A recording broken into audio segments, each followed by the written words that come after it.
Dalam customer experience sebenarnya ada tiga pilar yang paling basic ya, people, process, physical evidence. Nah ini yang kita kembangkan di customer experience orchestrator menjadi enam pilar Bapak Ibu. Tapi kita mau bahas tiga pilar dulu ya. Sebelum nanti di episode berikutnya kita akan bahas tiga pilar yang lain. Nah pilar yang pertama adalah dimensi people atau orang ya. Pada akhirnya semua butuh orang Bapak Ibu. Seberapa canggih pun perkembangan teknologi hari ini. Betul, teknologi bisa meningkatkan experience atau pengalaman menjadi level yang lebih tinggi lagi, tapi tetap hanya orang yang bisa membuat itu menjadi lebih humanis ya. Tetap di balik chatbot yang canggih, kita butuh orang di belakangnya sebagai yang men-set up-nya Bapak Ibu ya. Jadi kita bayar teknologi mahal pun kalau tidak ada orang yang men-set up itu useless ya. Tidak akan bermanfaat atau manfaatnya sangat kecil gitu. Butuh orang yang paham, butuh orang yang ngerti customer centric ya. Jadi pada akhirnya CX ini kita ngomongin sebagai human business, bisnisnya manusia ya. Bagaimana caranya kita memanusiakan manusia gitu. Teknologi pada akhirnya hanya tools, sarana, alat bantu untuk bisa mempercepat proses atau mengakselerasi prosesnya ya. Jadi memanusiakan manusia itu jadi hal yang paling penting di customer experience. Ini di dimensi people. Nah, ada tiga lapisan peran ya. Ini seperti piramid. Makin ke atas, makin runcing, makin dikit orangnya, makin besar tanggung jawabnya ya Bapak Ibu ya. Dimulainya dari mana? Dimulainya dari top management. Startnya dari atas. Tadi kita selalu bilang top down ya. Si X itu selalu top down ya. Kalau pemimpinnya bodoh amat, di bawah tetap bodoh amat. Contohnya tidak salah kalau kita bilang sales, sales, sales, sales. Tapi kalau tidak dibarengi dengan mindset bahwa untuk menciptakan sales kita perlu membantu kebutuhan dan ekspektasinya pelanggan sehingga solusi yang kita berikan sesuai, tepat, dan personalized. Cara untuk mendapatkan salesnya nanti semuanya dihalalkan ya Bapak Ibu. Semua cara dihalalkan, semua cara disahkan gitu. Mau customernya terganggu, mau customernya nanti punya bad experience, bodo amat, yang penting uang masuk. Nah, itu kan mindset yang tidak benar juga. Jadi tetap harus dilurusin ya. Jadi top management perannya penting. Nah, yang sangat krusial itu adalah middle management ya. Fungsi middle management ini jembatan strategi dan eksekusi. Nah, kalau boleh jujur, di mana sering visi dari top leader terputus. Jadi top manajemennya bagus, visinya bagus, ketika mulai dieskalasikan atau didelegasikan ke bawah, kebanyakan putusnya di middle management Bapak Ibu. Ini menurut riset ya, Jordan Imutan dan data HBR, hanya 28-30% middle management atau middle manager benar-benar memahami visi strategis dari perusahaan. Ya. Jadi kalau misalkan top management ngomongnya A, middle management bisa berubah jadi A minus ya.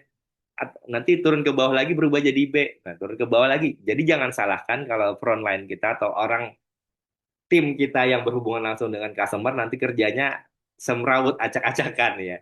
Ya karena memang kontrolnya ada di middle management. Jadi itu penting sekali posisi ini karena middle management ini seperti people culture career ya atau kurir ya, kurirnya kebudayaan atau budaya perusahaan. Bagus tidaknya tergantung di middle ini justru Bapak Ibu. Jadi kalau Bapak Ibu sekarang ada di middle, make sure dulu sama top management share vision atau visi pemahamannya udah sama.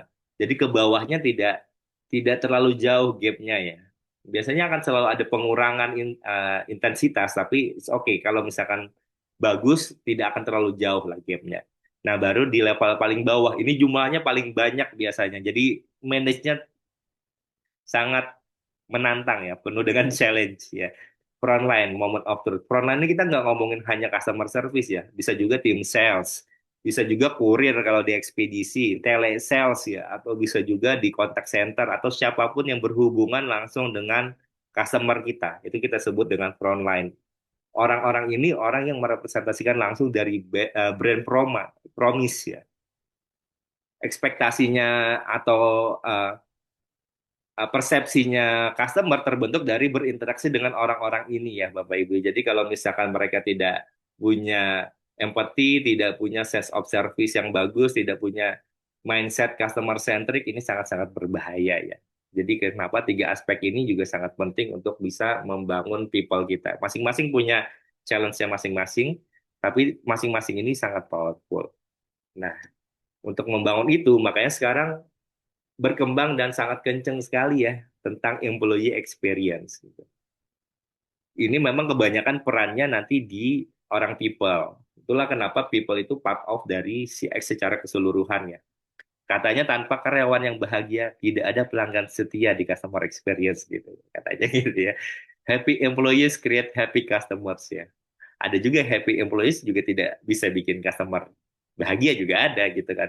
Tapi kalau employee-nya punya psychological safety ya Bapak Ibu ya, dia punya ruang, dia punya ketenangan dalam menjalankan tugasnya dia, karena tidak ada hal yang misalkan dia nggak mikirin gaji kurang gitu kan ya. Aduh gaji aja kurang, gimana disuruh mau servisnya excellent gitu kan ya. Susah gitu dia mikirin utang, dia mikirin sekolah anak atau apa ya susah gitu kan ya. Jadi ya salah satu yang paling penting kita bikin sistem. Bagaimana bisa meningkatkan employee experience. Ada banyak ya yang bisa dilakukan ya.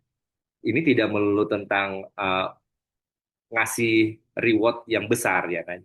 Karena salah satu yang bisa dilakukan memang si X reward ya, apresiasi. Si X reward itu terbagi jadi dua ya Bapak Ibu. Yang pertama ada customer reward. Ini berkaitan langsung dengan customer. Ya ada dua tipe, ada yang tipenya transaksional. Ini yang kaitannya dengan diskon gitu, voucher, poin yang bisa mengurangi nilai transaksi atau transaksinya jauh lebih hemat. Ya. Yang kedua juga secara emosional. Ini bisa berupa recognition, diakrab, dikenali dirinya, dikenali keluarganya gitu Bapak Ibu ya, diberikan surprise yang personal, saat ulang tahun, dikasih kue, dikasih bingkisan, dan lebaran ya kan bentar lagi ya kan ya dan lain sebagainya. Atau dia punya akses khusus VIP, platinum yang misalkan dia tidak perlu antri, tidak perlu reservasi lama dan sebagainya termasuk layanan-layanan prioritas. Nah, salah satu juga adalah employee reward ya, pengalaman baik bisa dimulai dari dalam. Kita ngomongin reward tidak melulu ngomongin rupiah ya. Rupiah penting juga, misalkan sistem insentif, ya kompensasi dan benefit itu sangat penting. Kenaikan karir berjenjang itu bagian dari employee reward juga. Apresiasi ya, itu bagian juga, baik dari small ataupun big juga. Misalkan sudah 8 tahun Mas Pran bekerja, ada apresiasinya sebagai satu satu windu ya. Misalkan dapat emas satu gram misalnya dan sebagainya. Apapun ini bisa dilakukan. Ada beberapa ya contoh terakhir itu kalau nggak salah di Paragon ya. Paragon itu kalau 8 tahun kalau nggak salah, kalau salah koreksi, kerja kita dapat umroh gratis. Kalau nggak salah seperti itu. Beda sama saya dulu, saya dapat apresiasi juga sebagai the best customer service waktu di Bank BNI Syariah, Bapak Ibu.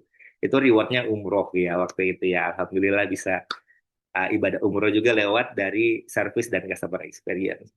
Tapi ini penting untuk dikelola ya Bapak Ibu ya.